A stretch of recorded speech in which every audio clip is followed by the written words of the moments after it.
Oke, selamat pagi teman-teman semua. Bekasi hari ini, pagi ini agak mendung-mendung, rintik-rintik hujan. Kita coba nge-review salah satu motor yang sudah kita rilis kemarin ya. Videonya juga sudah kita upload di video pertama, proses perakitannya. Jadi teman-teman udah lihat. Nah, untuk kali ini beberapa teman-teman juga kemarin yang tanya, "Om, budgetnya berapa?" Ini akan kita bahas semua di sini.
Ya, teman-teman juga banyak yang tanya, "Om, workshop di mana?" Ada beberapa yang udah tahu juga. Kita dari 902 Garage beralamat di Jalan Rawa Bebek Raya di Perumahan Harapan Baru, Bekasi Barat ya.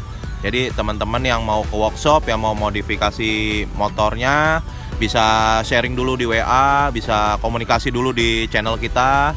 Jadi sebelum ke workshop bisa kita kondisikan dulu budgetnya berapa. Jadi kita tahu nanti apa aja part yang akan kita rekomendasiin buat teman-teman semua. Nah, salah satu contoh hasil modifikasinya ini Honda New CB 150 yang sudah full upgrade kaki-kaki. Jadi sudah terlihat berubah ya. Dari depan aja udah kelihatan ada yang gold nih. Belakangnya juga sudah ada warna gold tabung. Kita akan bahas satu persatu. Biayanya juga akan kita bahas satu persatu. Oke, kita mulai dari depan ya teman-teman ya. Nah, di depan ini ada, kita sudah pasang upside down dari aftermarket. Jadi untuk mengupgrade tampilan depan, kita pasang upside down aftermarket dari brand Scarlett. Kebetulan yang ada di pasaran saat ini brand Scarlett. Ini stiker. Jadi semua part yang nempel di motor ini tidak ada yang PNP. Jadi teman-teman harus tahu juga, banyak yang tanya juga di channel kita, "Om, partnya PNP atau enggak?" Semua part yang nempel di motor ini tidak ada yang PNP. Jadi butuh penyesuaian, butuh dibubut atau dilas. Nah, contohnya yang sudah terpasang di depan ini upside down, kita perlu penyesuaian di sektor askom setir.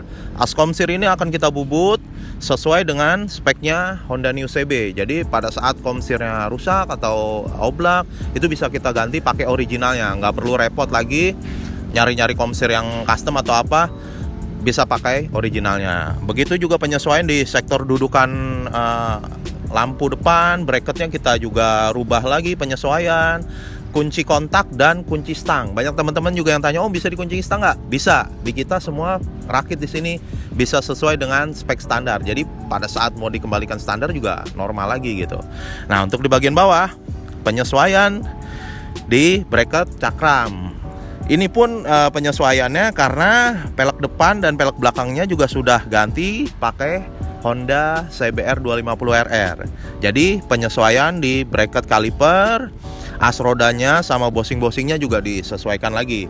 Ini spakbornya juga pakai originalnya CBR 250 RR, jadi kita sesuaikan di bracketnya. Nah, untuk budget upside down di bagian depan ini, biasanya kita share yang waktu di video sebelumnya itu budget 3,7 juta sudah set ya, PNP tinggal pasang. Nah, karena spakbor yang dipakai punya CBR 250 RR, jadi budget untuk sektor depan saja ini upside down ini sudah habis 4 juta. Kita lari ke bawah. Untuk velg set depan belakang sudah pakai dari Honda CBR 250 RR. Piringannya juga udah lebar, pelek originalnya dapat copotan, bannya juga sudah ganti. Untuk pelek set itu ada di budget kurang lebih 3,5 juta sama penyesuaiannya ya. Dan untuk bannya ukuran 150 per 60, depannya 110 per 70, itu di harga 1 juta karena ban lokal ini ya yang dipakai. Kita lari ke belakang ya. Nah, untuk di sektor belakang teman-teman bisa lihat warna aluminium ciri khas swing arm dari Honda CBR 250RR. Ini sangat eye-catching banget dilihatnya, cocok banget. Wheelbase-nya juga lebih mundur sedikit dari originalnya CB150. Jadi strukturnya lebih padat, lebih enak dilihat dan sporty gitu. Nah, di swing arm CBR 250RR kita juga sudah share, kita coba cara modifikasinya juga di video sebelumnya, apa aja yang dirubah dari prolink, bos arm, kaliper cakram, itu udah dirubah semua. Jadi penyesuaian biar masuk di rangkanya CB150. Nah, untuk budget di swing arm CBR 250RR set sampai kepasang di motor ini itu budget 4,5 juta. Sudah berikut prolink set original, rantai yang lebih panjang karena wheelbase-nya lebih mundur, penyesuaian bos arm di sektor belakang. Kaliper belakang itu biasanya kita setkan ketika pelek CBR 250RR ini pasang juga. Kalau masih pakai pelek originalnya CB150, masih bisa pakai kaliper originalnya, jadi nggak perlu dirubah lagi. Untuk muffler kita pakai brand lokal dari CLD Speed Series original. Jadi mempertahankan, sebelumnya sih kemarin di video pas proses perakitan itu pakai originalnya CBR 250RR juga. Kesan sportinya lebih dapat, tapi yang punya motor nih pengen lebih racing lagi. Jadi kita siapkan, kita rakit dari CLD Speed Series. Hangernya custom karena nggak ada, belum ada ya hanger buat dia. Nah, ini kemarin kebetulan lagi ada basicnya dari Honda CB1000. Nah, di belakang ini juga sudah terpasang monosok tabung Nui Racing ya.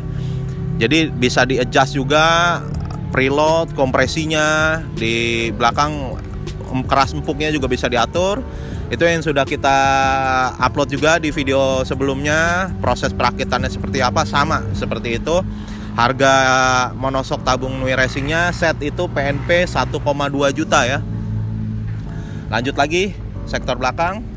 Ini masih pakai originalnya Honda New CB, fender eliminator. Jadi dudukannya juga presisi karena memang bawaannya dia ya, nggak ada yang dirubah, nggak ada yang disetting biar kelihatan sporty aja. Ukuran ban juga tadi udah kita share, 150 per 60 yang belakang. Terus di bagian depan ini stang kemudi ya.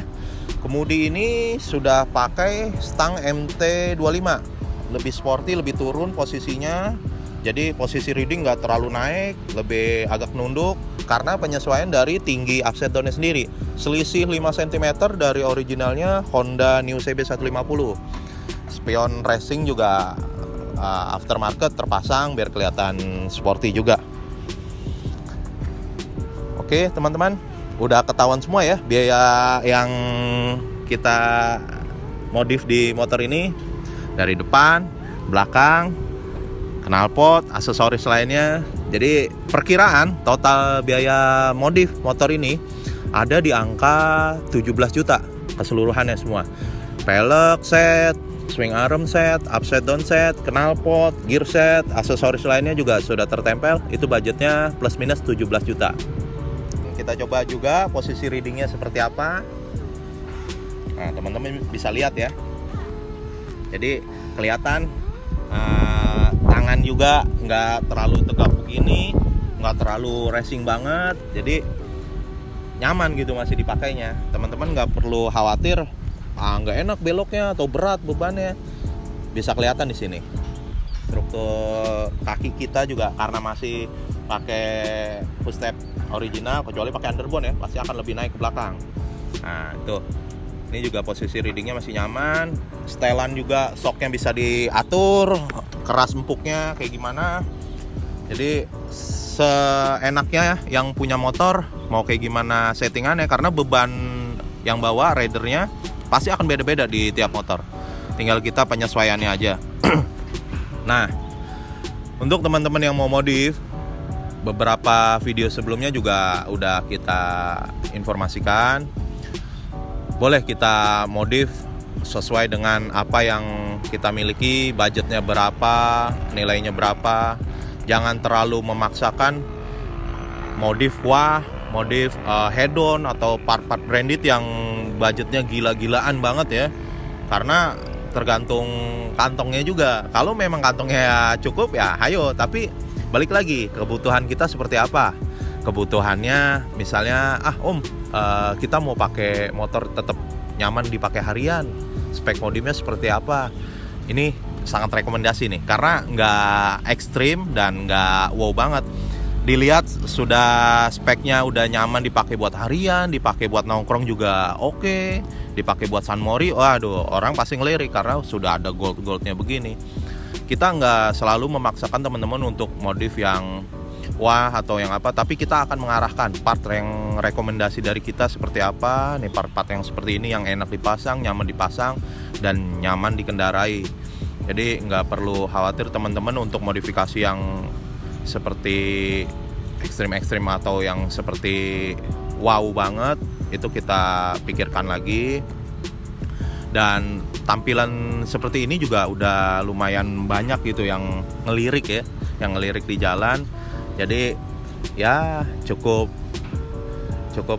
bahagia lah yang punya motor juga. Itu modif di mana? Kadang-kadang ditanya di lampu merah kan. Di bengkel 902 Garage yang ada di Bekasi. Tampilannya bagus, akhirnya ngerubah, dan rekomendasi juga dari teman-teman juga, dari yang sudah melihat gitu. Oke. Kali ini cukup dulu videonya. Untuk kemajuan kita juga, teman-teman mohon untuk support ya kita, saran, kritik atau komen-komen yang positif atau negatif segera di-share di channel YouTube kita, atau ada nomor WhatsApp yang selalu kita cantumkan di deskripsi. Boleh langsung WhatsApp ke direct ke saya pribadi, itu nomor saya pribadi, atau di Instagram. Jangan lupa juga tonton dari awal sampai akhir biar tahu prosesnya seperti apa, modifikasi motor seperti apa. Terus juga banyak-banyak di-share kalau memang video-video ini bermanfaat buat teman-teman juga. Jadi link-linknya disebarkan. Jangan lupa yang belum subscribe, langsung aja subscribe, like juga videonya, komen juga biar tambah maju channel kita. Terima kasih, maju terus Modifikator Indonesia.